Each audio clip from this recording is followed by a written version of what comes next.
Mark chapter 14, verse 21. We just read this. We just heard this.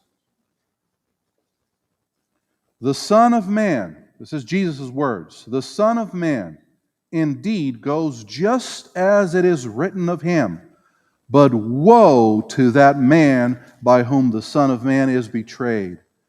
It would have been good for that man if he had never been born. The immediate application of this text, the immediate meaning of this text is clear. And I'm pretty sure that you have heard many messages and sermons about this throughout your Christian life. But what I want to submit to you today is that sentence from Jesus had not only an immediate meaning and function in his narrative and discourse. I want to submit to you today that moment was Jesus opening the curtains of the origin of evil, opening the curtains of the mysteries of the universe, and pronouncing, coming from the heart of a father, a broken heart, about the origin of sin and evil. It wasn't in God's plans. It wasn't His intention that we all went through what we are going through. It wasn't His idea. It wasn't in His heart to allow us to go through everything that we are going through. Pain is not within God's plans and ideal for His children. We're going through it because of our choices. We're going through it because of the freedom that He has given us to choose to live in harmony with Him, with His character of other-centered love and service, or if we're focused on ourselves, in rebellion against the rulings of the universe. And this just brings back that point that we've made time and time again here with you. Because of the freedom that God extends to you and to all beings in the universe for that matter, God does not always get what He wants. And that, in a nutshell, is the main explanation for the origin of sin and evil and pain. It's choice. And we struggle through those choices. We have been going through this moment of Jesus opening up the curtains to us. He's revealing to us what is behind these moments of dealing with sin and pain, with struggles. And Jesus is opening up all of those curtains and revealing Himself to us. It is the revelation of Jesus Christ in our series. It is the book of the revelation of His character and His plans of restoration, a ministry of reconciliation. And if that does not drive our actions, a ministry of reconciliation, I don't know what we're doing. We're lost. The motive, the reason, the emotion, the ethos behind everything that we do should be a ministry of reconciliation, of change, of transformation. We have already seen and covered the idea that the whole structure of the book is revealing Jesus Christ to us and His character, His trustworthiness. It's revealing to us His faithfulness, His goodness. We've covered His justice as a basic structure, and we will cover each of those portions, revealing God's character through the person of Jesus Christ to us. We know that there's only real love. True love is only based on truth. There's no real love outside of truth. So we are seeing Jesus revealing Himself. He is trustworthy. He is faithful. He is justice, and He is true.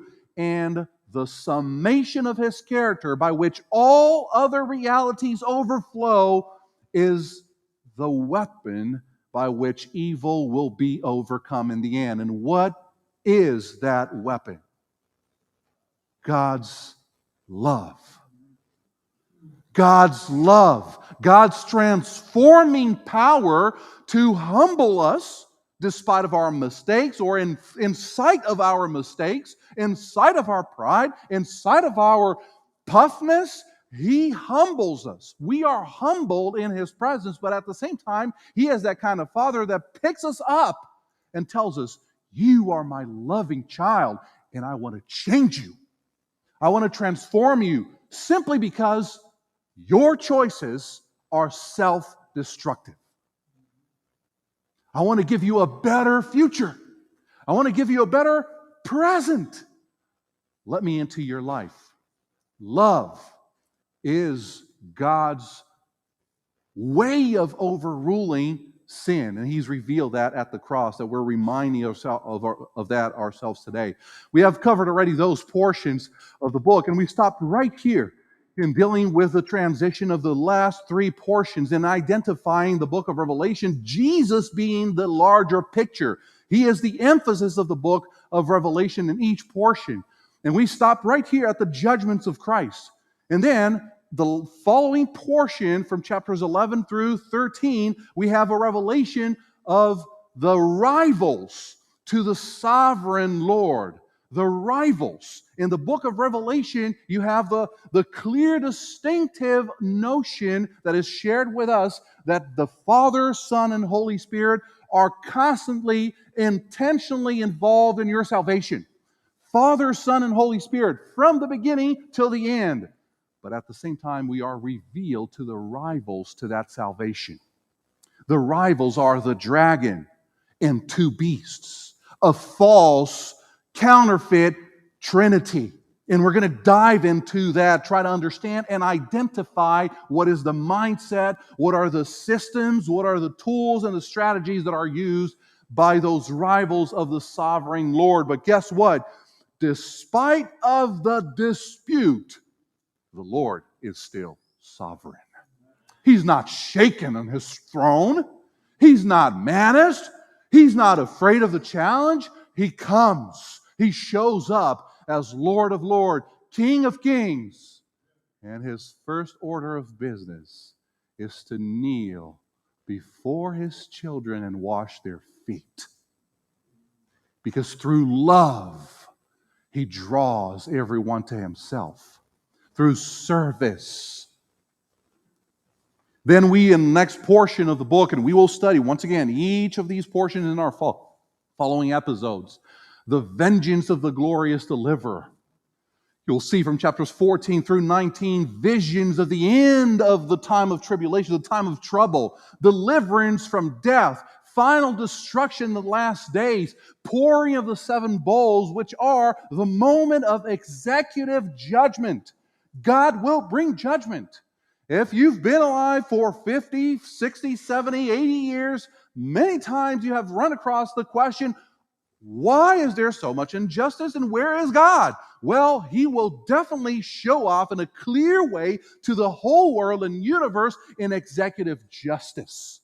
It's coming, and our role is to talk about His character that is fair and just, extending to us the possibility of choosing today. But justice is coming. Justice is down the road. It is coming. Behold, fear God and give Him glory, because the hour of His judgment is come.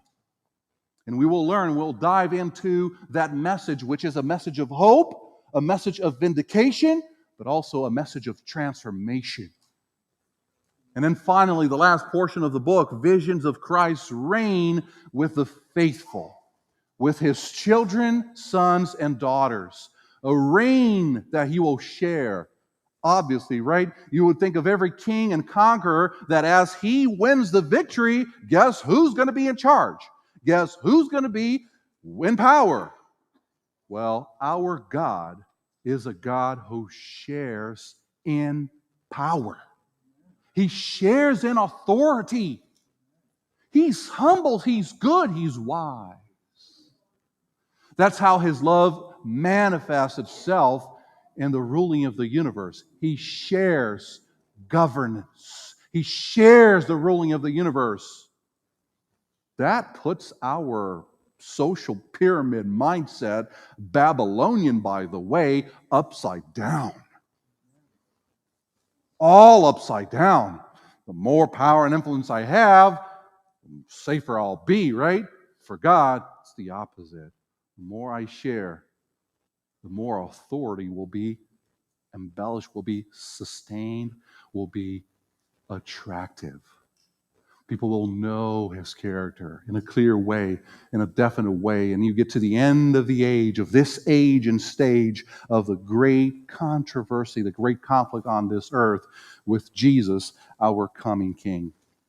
And today we are celebrating the opportunity of the remembrance of that beautiful moment and celebration of Christ's gift to us.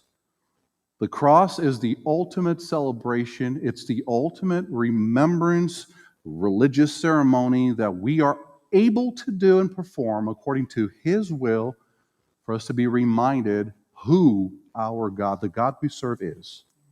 Who is our God? Our God is a God at the cross.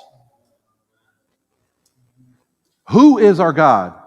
Our God is a God of self-denial, is a God of self-sacrifice. Who is our God?